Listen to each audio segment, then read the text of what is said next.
नमस्कार। एस्ट्रो सूत्रस में आप सबका स्वागत है। आज है हमारा डे 17 ऑफ 29 डेज ऑफ सावन। आज की पूजा में हम हरियाली तीज, स्पेशल पार्थिव शिवलिंग निर्माण, रुद्राभिषेक, शिव पुराण पाठ और शिवलिंग विसर्जन साथ मिलकर करेंगे। आज वेडनेसडे है, इसलिए आज हम अपने शिवलिंग में मूंग की दाल को ऐड करेंगे ताकि बुध ग्रह की एनर्जी से हमारा शिवलिंग और ऊर्जावान हो जाए। आज का बुधवार बहुत ही खास है क्योंकि आज बुधवार के साथ साथ हरियाली तीज भी है। इस व्रत की शुरुआत माता पार्वती से हुई थी। ये वही तिथि है जिस दिन भगवान शिव ने माता पार्वती की तपस्या से प्रसन्न होकर उनको अपने पत्नी रूप में स्वीकार किया था।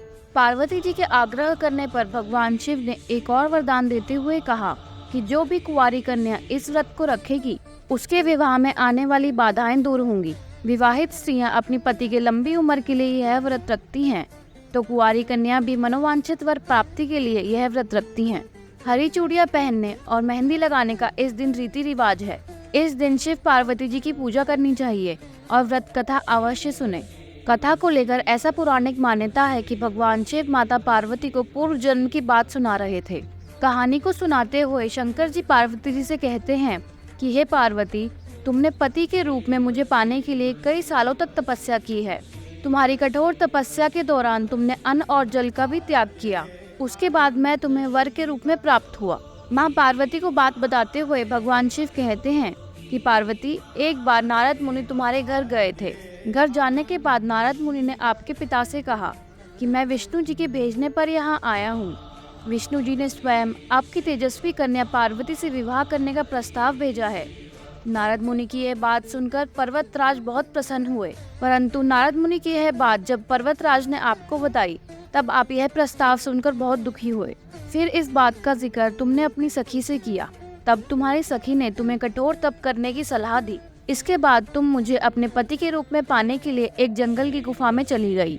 फिर तुम्हारी तपस्या से प्रसन्न होकर मैंने तुम्हें सावन मास के शुक्ल पक्ष की तृतीया तिथि को दर्शन दिया।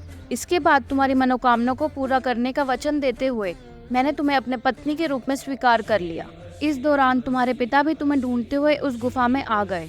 फिर आपने अपने पिता से कहा कि मैं आपके साथ तभी चलूंगी जब आप मेरा विवाह महादेव से कराएंगे। तुम्हारी बात सुनकर उन्होंने ये विवाह कराने के लिए हाँ भर दी। इस दौरान भगवान शिव पार्वती जी से कहते हैं कि श्रावण मास की तीज के दिन तुम्हारी इच्छा पूरी हुई और तुम्हारे कठोर तप की वजह से हमारा विवाह हुआ। तभी से लेकर ऐसी मान्यता है कि जो कोई महिला सावन की तीज का व्रत रखती है उसके विवाहित जीवन में खुशहाली भरी रहती है।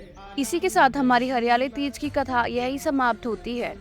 अब बारी आती है हमारे आज के शिवलिंग विसर्जन करने की। आज का शिवलिंग विसर्जन बहुत खास है क्योंकि आज हरियाली तीज है। आज हम शिव जी से यही प्रार्थना करेंगे कि हमारे जीवन में खुशहाली भरी रहे। हर हर महादेव।